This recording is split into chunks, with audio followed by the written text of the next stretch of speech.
Straits brings legal and business insights at the intersection of the shipping and energy sectors. This podcast series offers trends, developments, challenges and topics of interest from Reed Smith litigation, regulatory and finance lawyers across our network of global offices. If you have any questions about the topics discussed on this podcast, please do contact our speakers.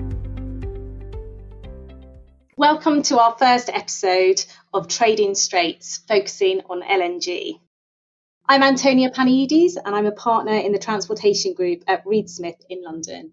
And I'm joined by my colleagues, both leading experts in LNG, James Atkin, a partner in our E&R group at Reed Smith in London, and Kevin Keenan, a partner in our transportation group in Houston. Thank you both for joining today. I'm going to kick off with one of the key issues in LNG that everyone's talking about. So much has been said in the press about the green credentials of LNG and its role as a transitional fuel. Can I kick off by asking Kevin what your views are on this? Yes, Antonio, I think that's a great question. So I agree with the characterization, as I think most people would, that LNG is definitely a green fuel because of the carbon emissions from natural gas or regasified LNG are significantly lower than, say, coal, HFO, diesel, bunkers, gasoline, all of these fuels that are used either in power generation or transportation. The emissions from all of these are capable of being significantly reduced through the use of LNG, of course. And so I think it's pretty undisputed that it is indeed a green fuel. In terms of the transitional nature of it, I think one has to know, if you're going to call something transitional, one has to know that there's something to transition to.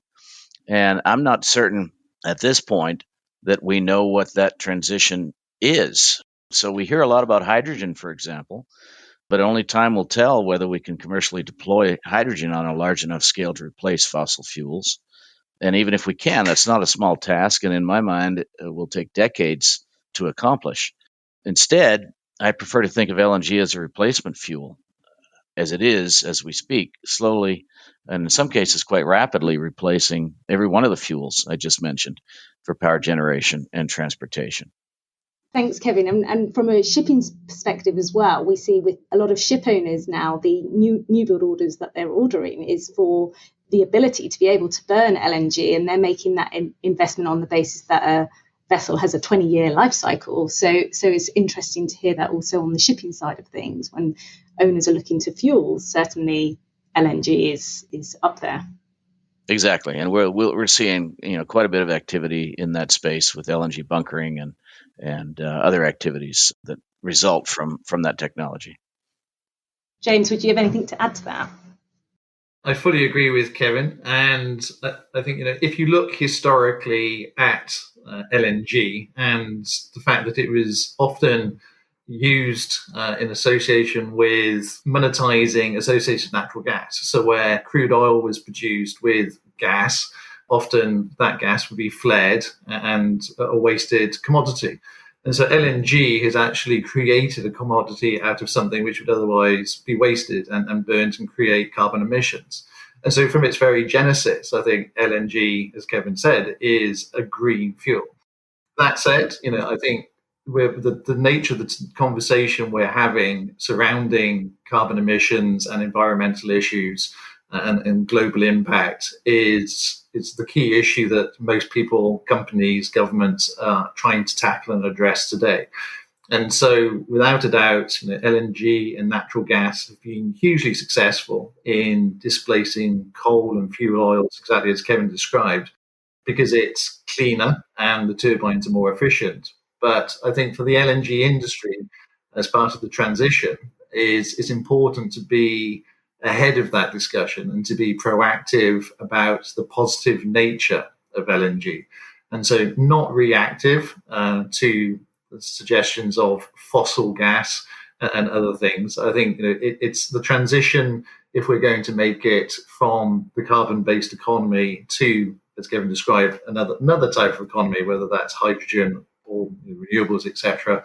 It needs an all tools in the box solution to get to that goal. And I think LNG is an essential part of that process. Thanks, James. And just picking up on that, how do you think the attitudes of companies and governments will develop in relation to LNG.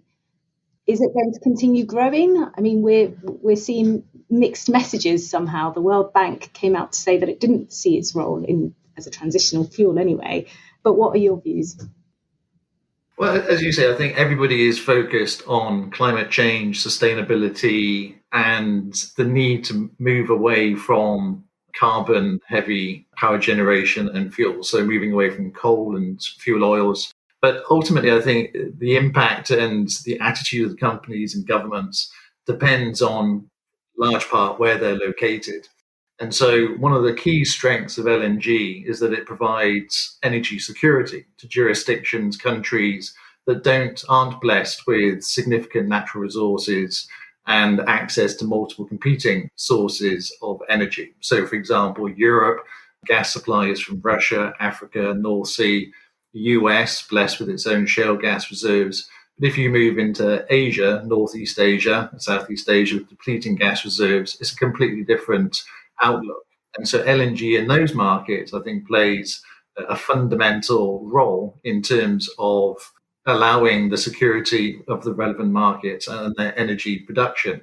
But that said, I think in how the governments and companies are looking at LNG is very much through the prism of its green credentials. And that's why I think we're going to see increasing focus by governments on trying to assess the relative greenness of LNG, which is going to involve methane measuring, emissions testing, trying to have standard approaches to measuring emissions from the wellhead through to the end of the production cycle, but also companies being responsive and trying to reduce their own carbon footprint for each ton of LNG produced, whether that's through carbon capture storage or renewables for power generation at liquefaction facilities. And so I think there's a lot going on in the market to try and make LNG a greener fuel, which is a positive development. I think that's right. I think we're seeing a call for transparency, but also some regulation harmonisation as to the declaring of these emissions.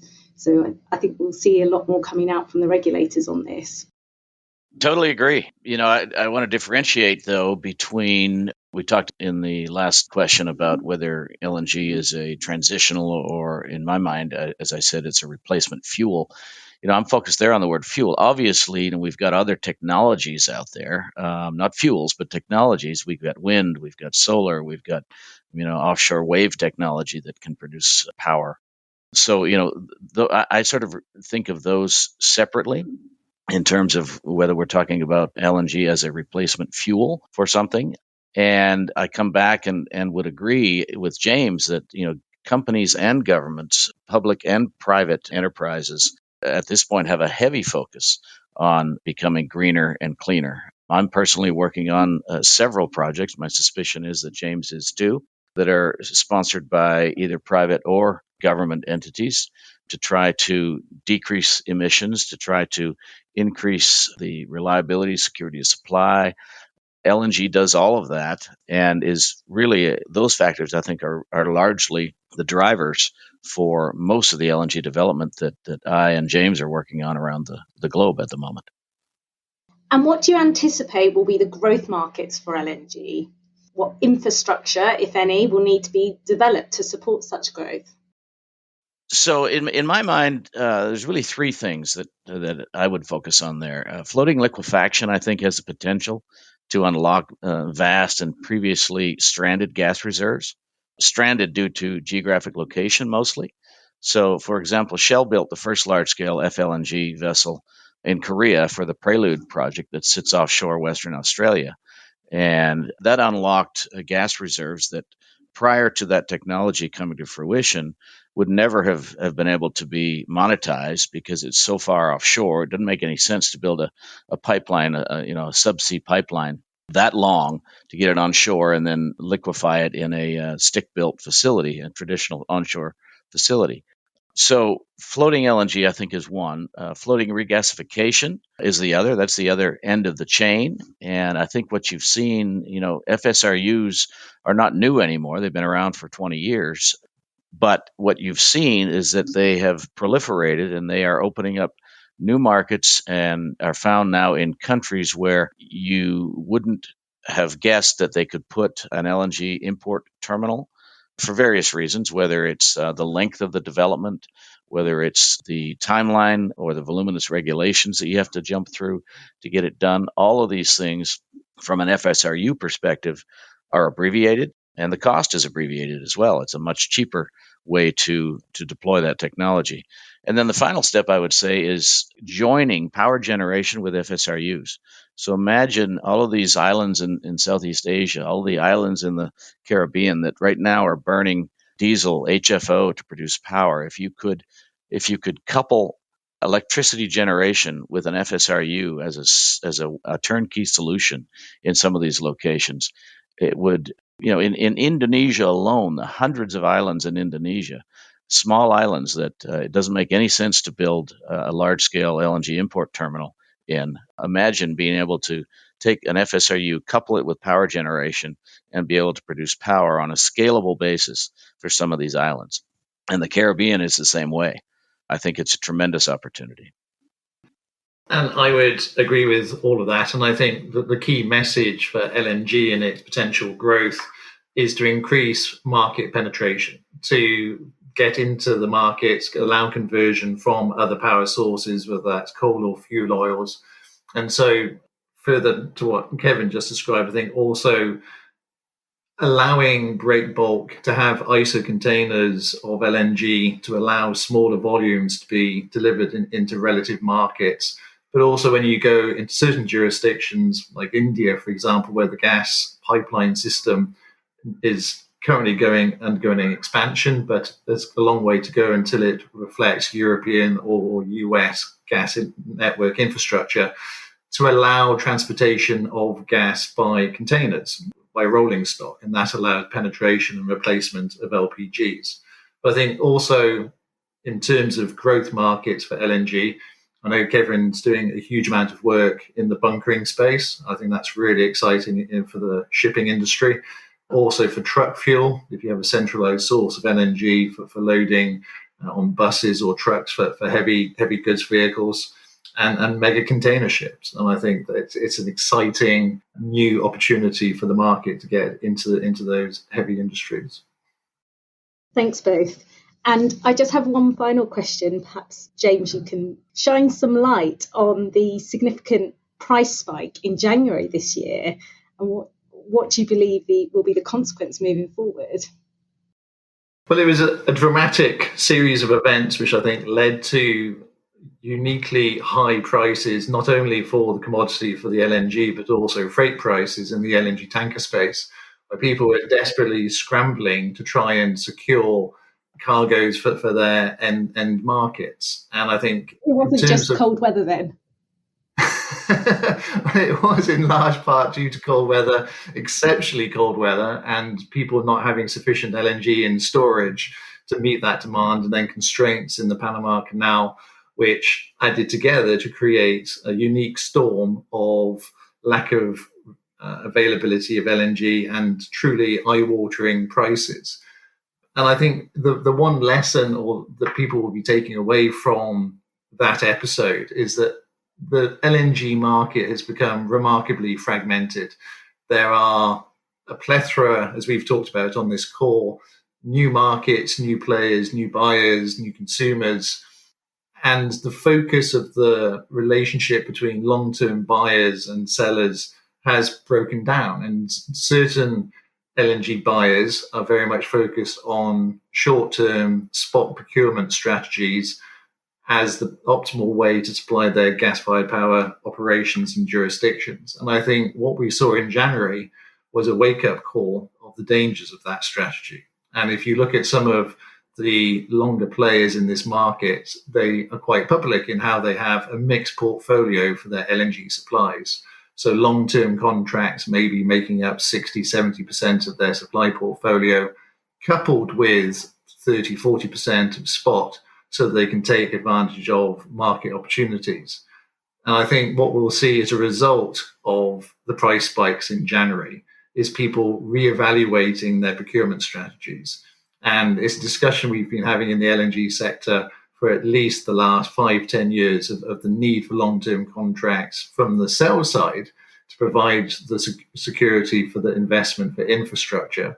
And I think what we see from January is an awakening almost from some of the new buyers of the importance of protecting themselves from radical price spikes with the security of long-term supply arrangements.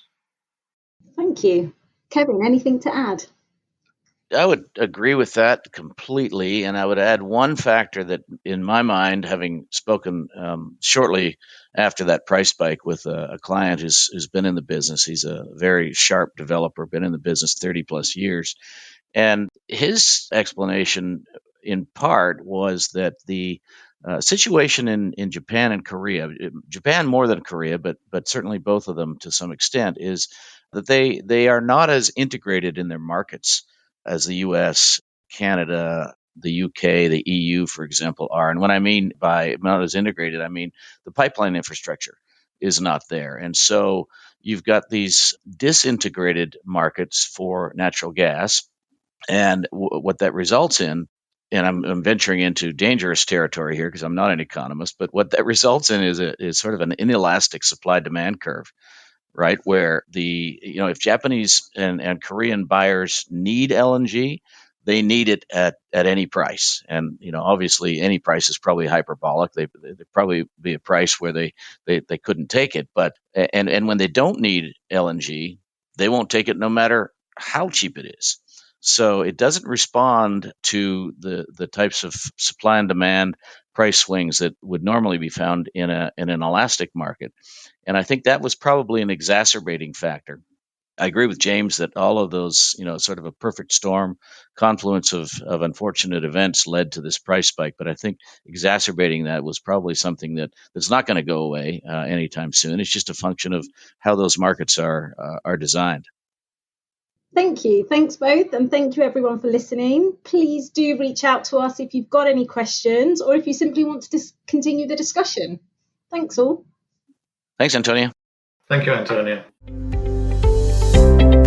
Trading Straits is a Reed Smith production. Our producer is Ali McArdle. For more information about Reed Smith's energy and natural resources or transportation practices, please email tradingstraits@reedsmith.com. You can find our podcast on Spotify, Apple, Google, Stitcher, and reedsmith.com, and our social media accounts at Reed Smith LLP on LinkedIn, Facebook, and Twitter. This podcast is provided for educational purposes. It does not constitute legal advice and is not intended to establish an attorney-client relationship, nor is it intended to suggest or establish standards of care applicable to particular lawyers in any given situation. Prior results do not guarantee a similar outcome. All rights reserved.